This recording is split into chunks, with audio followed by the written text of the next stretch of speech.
Welcome to स्टडीटेरिया। मेरा नाम है सागर और मैं आपको पढ़ा रहा हूँ फिजिक्स क्लास 11th का। तो आज बच्चों हम लोग देखने वाले हैं यूनिट एंड मेजरमेंट का सेकंड पार्ट, ठीक है ना। तो आज हम सीखने वाले हैं बेसिकली एरर्स और डायमेंशंस। सीख के हम इस चैप्टर को आज ही ख़त्म कर देने वाले हैं। उसके बाद वाले जो वीडियो आएगा उसमें मैं कुछ NCERTs के प्रॉब्लम्स आपके साथ शेयर करूँगा और साथ ही में नीट और जेई के एस्पेक्ट से हम लोग क्या इसके लिए तैयारी करेंगे वो भी हम बताएंगे, ठीक है। तो चलिए फिर देखते हैं आज का टॉपिक सिस्टेमेटिक एरर्स, ठीक है। पहला आता है सिस्टेमेटिक एरर्स। तो देखिए एरर का मतलब आप सबको पता है। What is error? अगर मैं बोलूँ व्हाट इज एरर, एरर मतलब खामियां। हर इंसान में खामियां होता है, वैसे हर टूल्स में भी खामियां होता है। ये अर्थ में जो भी चीज़ है, जो भी चीज़ ऊपर वाले ने बनाया हुआ है, सब में ही कुछ ना कुछ तो खामियां है ही। तो उसी के थ्रू हम कह सकते हैं कि हम इसे सिस्टेमेटिक एरर, तो ये सही एरर कहते हैं बेसिकली। तो पहला जो एरर आता है उसको हम कहते हैं इंस्ट्रूमेंटल एरर। इंस्ट्रूमेंटल एरर यानी इसका मतलब क्या है? इंस्ट्रूमेंटल एरर का मतलब होता है कि अगर इंस्ट्रूमेंट बनाया गया हो तो बनाया ही गलत हो। सपोज मैं बोल सकता हूँ कि एक वर्नियर कैलिपर्स है, ठीक है ना। तो वो जिस तरीके का रीडिंग देता है उस तरीके का नहीं दे रहा है। क्यों? क्योंकि शायद उसका जो स्केल है, जो स्केल का जो मेजरमेंट्स है वो थोड़ा डिफ़ॉल्ट हो गया कुछ कारण के वजह से, या फिर कुछ मतलब टेक्निकल इश्यू आ गया तो बनाने में कुछ गलती हो गया। तो जो इंस्ट्रूमेंट का गलती है, मतलब बनाने में अगर कोई गलती हो जाए इंस्ट्रूमेंट में, तो उसे हम लोग इंस्ट्रूमेंटल एरर कहते हैं, ठीक है। फिर आता है आपका इनपरफेक्शन इन एक्सपेरिमेंटल टेक्निक, ठीक है। इनपरफेक्शन इन एक्सपेरिमेंटल टेक्निक यानी जो टेक्निक है, जो ऑथेंटिक टेक्निक है, उसको ना करके कुछ दूसरा कुछ करना, ठीक है ना। जो ऑथेंटिक टेक्निक यानी, अब देखिए सिर्फ क्या टेक्निक पे ही डिपेंड करेगा? नहीं। अगर मैं कहूँ एक सिंपल सा एग्जांपल, ग्रेविटी हम लोग जानते हैं 9.8 मीटर पर सेकेंड स्क्वायर। तो 9.8 ही नहीं होता हर जगह, कहीं पे 8.2 होता है, कहीं पे 9.79 भी हो सकता है, कहीं पे 9.78 भी हो सकता है। आप जब प्रैक्टिकल्स करेंगे T = 2π√L/g, इस फॉर्मूले के थ्रू हम लोग आप देखेंगे कि आप किस तरीके से आप कैलकुलेट कर सकते हैं इसको, ग्रेविटी को। तो देखिए वैल्यू आ ही सकता है दूसरा। क्यों? क्योंकि हम जानते हैं, आप लोग जियोग्राफी में भी पढ़े थे कि जो अर्थ होता है वो जियोइड शेप का होता है, यानी उसका अपना एक शेप है, कोई गोलाकार या इस तरीके का नहीं होता। तो ग्रेविटी भी डिफर करता ही है। तब अगर ग्रेविटी डिफर करे तो 9.80 ही क्यों यूज़ करते हैं? एक अप्रॉक्स वैल्यू है ना। तो देखिए टेक्निक जो है, अगर वो आप टेक्निक को सही से नहीं करें तो वैल्यू अलग आ सकता है, या फिर सिर्फ टेक्निक ही नहीं, अगर जगह अलग हो सकता है। ग्रेविटी जितना मैं नीचे करके जाके ग्रेविटी, अगर मैं छत पे जाके ग्रेविटी करूँ तो एक टाइप का आएगा ग्रेविटी। अगर एकदम नीचे जाके ज़मीन खोद के ग्रेविटी का एक्सपेरिमेंट करूँ तो दूसरा टाइप का आएगा ग्रेविटी। तो कुछ डिफर तो हो ही सकता है। तो इसे हम कहते हैं इम्परफेक्शन इन एक्सपेरिमेंटल टेक्निक। एक ईजी अगर एग्जाम्पल मैं दूँ आपको, तो देखिए जब हमको बुखार आता है तो क्या करते हैं हम लोग? थर्मोमीटर यूज़ करते हैं। तो कोई उनको आर्मपिट में अपने घुसाते हैं, कोई मुंह में घुसाते हैं। तो आर्मपिट में जो घुसाते हैं वहाँ पे टेम्परेचर थोड़ा वैसे भी कम आता है, तो इसलिए वो मतलब एक एरर आप कह सकते हैं कि इम्परफेक्शन है। अगर आपको एकदम परफेक्ट नहीं, एकदम परफेक्ट के करीब अगर आपको टेम्परेचर मापना होता है तो उसको मुंह में ही आपका घुसाना पड़ेगा थर्मोमीटर को, ठीक है। तो ये आ गया आपका क्या? Imperfection in experimental technique. फिर आता है पर्सनल एरर्स। अगर एक्सपेरिमेंट करते करते कोई सो जाए, एक्सपेरिमेंट करते करते केयरलेसनेस दिखाए, एक्सपेरिमेंट करते करते भाग जाए, ठीक है ना। तो अगर ये सब हो गया तो वो तो पर्सनल है उसका, तो उसे ही पर्सनल एरर्स कहा जाता है, ठीक है। तो इन जनरल ये हो गया आपका 3 एरर्स, ठीक है ना। अब हम देखते हैं कुछ कैलकुलेटिव एरर्स कि कैलकुलेशन में कैसे एरर आता है या फिर कुछ, ठीक है। तो चलिए देखते हैं। देखिए 2 तरीके का एरर होता है, ये बताना मैं पहले भूल गया तो मैं अभी बोल देता हूँ। देखिए एक होता है रैंडम एरर और एक होता है लीस्ट काउंट एरर। तो रैंडम एरर यानी रैंडमली कुछ भी हो गया, एक्सपेरिमेंट करते हुए वोल्टेज गायब हो गया, एक्सपेरिमेंट करते हुए एक्सपेरिमेंटल जो टूल है वही टूट गया, कोई निकल गया एक्सपेरिमेंटल टूल, ठीक है ना। टेम्परेचर में कोई फ्लक्चुएशन आ गया, कुछ भी हो सकता है। तो कुछ भी हो सकता है, इसलिए कुछ भी एरर यानी रैंडम एरर, ठीक है। उसके बाद आता है आपका लीस्ट काउंट एरर। तो लीस्ट काउंट एरर यानी एकदम छोटा सा इतू सा अगर एरर आ गए, ठीक है ना। सपोज 1 सेंटीमीटर का कोई स्केल लिए है, मतलब 1 सेंटीमीटर किसी का अगर वैल्यू है, उसमें अगर देखें हम 0.0001 सेंटीमीटर के एरर आ जाए, एकदम लीस्ट एरर देखिए, तो इसे एकदम इतू सा एरर या लीस्ट एरर कहते हैं, ठीक है, लीस्ट काउंट एरर। तो ये हो गया आपका 2 एरर। अब देखते हैं आगे। तो देखिए बच्चों, अब हम देखने वाले हैं डायमेंशन, ठीक है। देखिए जादू भी आपने देख लिया, यहाँ पे कुछ पहला सेगमेंट था शर्ट के साथ, अभी देखिए टी शर्ट के साथ है, ठीक है। तो इसे फिजिक्स वाला जादू कहते हैं, ठीक है ना। तो अब डायमेंशंस में हम देखेंगे, देखिए छोटा छोटा चीज़ तो आप सबको पता है कि डायमेंशन कैसे निकालते हैं, उसको कैसे हम खाते हैं पचाते हैं, ठीक है ना। तो फिर भी थोड़ा बेसिक हम देख लेते हैं, और इसको हम लोग 9 में पढ़ चुके हैं, 8th में बहुत सारे पब्लिक देख चुके हैं, 9th में देख चुके हैं, जो स्टेट बोर्ड के हैं वो भी 9th में देख चुके हैं। तो अगर आपने नहीं देखा तो काहे यहाँ पे है, जाइए 9 पढ़िए फिर आइए, ठीक है।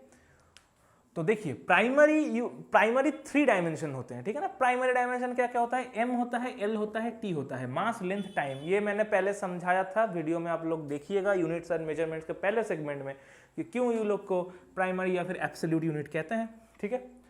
तो एम एल टी इन तीनों से ही बनता है, इसलिए हर किसी का डायमेंशन। अब डायमेंशन में एक चीज आप लोगों को याद रखना पड़ेगा कि जब भी हम किसी का डायमेंशन निकालेंगे, किसी का डायमेंशन कैलकुलेशन करेंगे, तो उसका जो कांस्टेंट पार्ट होता है, वो कांस्टेंट पार्ट हमको नहीं पकड़ना है, ठीक है ना।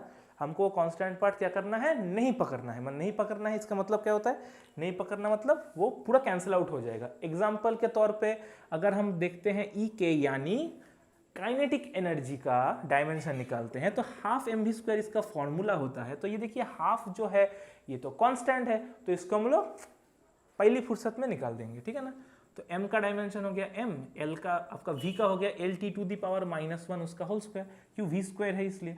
तो ये आपका आ गया ml²t⁻², ये हो गया आपका काइनेटिक एनर्जी का डायमेंशन। अब जिनको v का डायमेंशन कैसे ये आया प्रॉब्लम है, मैं दिखा देता हूँ। ये देखिए v यानी वेलोसिटी, उसका मतलब क्या होता है, displacement by time, motion in a straight line में, फिर से हम अच्छे से पढ़ेंगे उसको। फिर आता है यहाँ पे, ये है आपका डिस्टेंस, तो l हो गया, ये डिस्टेंस भी एक लेंथ ही है तो ये l हो गया, और टाइम तो t ऊपर जाता है, लॉज ऑफ इंडिसेस, तो lt⁻⁻1, ये हो गया आपका वेलोसिटी का डायमेंशन, ऐसे आता है। इसी तरीके का एक्सेलरेशन का आता है lt⁻², ठीक है। इसी तरीके से आपका फोर्स देख लेते हैं, चलिए फोर्स का डायमेंशन। तो फोर्स का आपका डायमेंशन आता है कैसे, कुछ देख लेते हैं। देखिए ये लोग तो आपका एकदम क्लियर ही है ये सब, तब भी थोड़ा बेसिक क्यों देखना है, क्योंकि प्रॉब्लम ना हो और कुछ नहीं। F मास इंटू एक्सेलरेशन, तो मास का हो जाता है m lt⁻², ठीक है। मोमेंटम p यानी mv, इसका हो जाता है m lt⁻⁻1, ठीक है। इस तरीके से मतलब हम लोग डायमेंशन निकाल सकते हैं। और भी डायमेंशंस हैं, आप खुद निकाल के हमें कमेंट्स में बता सकते हैं, ठीक है। जैसे आपके लिए मैं 2 HW दे रहा हूँ, एक है वर्क डन का, आप निकाल के बोलिएगा कितना होता है वर्क डन, ठीक है। W फॉर्मूला भी लिख देता हूँ, F.S कहते हैं, FS। ये डॉट क्रॉस का चक्कर हम इसके बाद वाले चैप्टर में देखेंगे, जब हम लोग वेक्टर्स करेंगे। और आप निकालेंगे वर्क डन हो गया एक निकालना, और निकालना आप पोटेंशियल एनर्जी निकाल के देखना, पोटेंशियल एनर्जी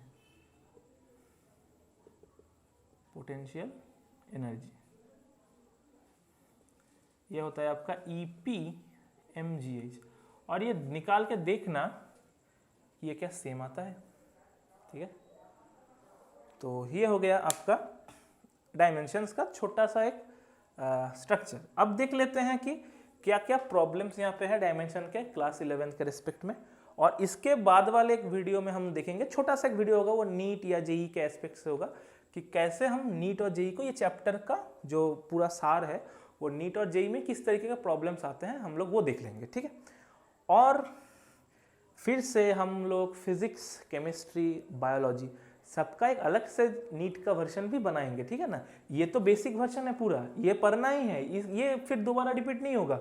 रिपीट क्या होगा, नीट के लिए एक आप सोच सकते हैं, मतलब जैसे चिड्डी 2.0 होता है, ऐसे हमारा यहाँ पे स्टडी एरिया 2.0 देखा जाएगा, ठीक है ना।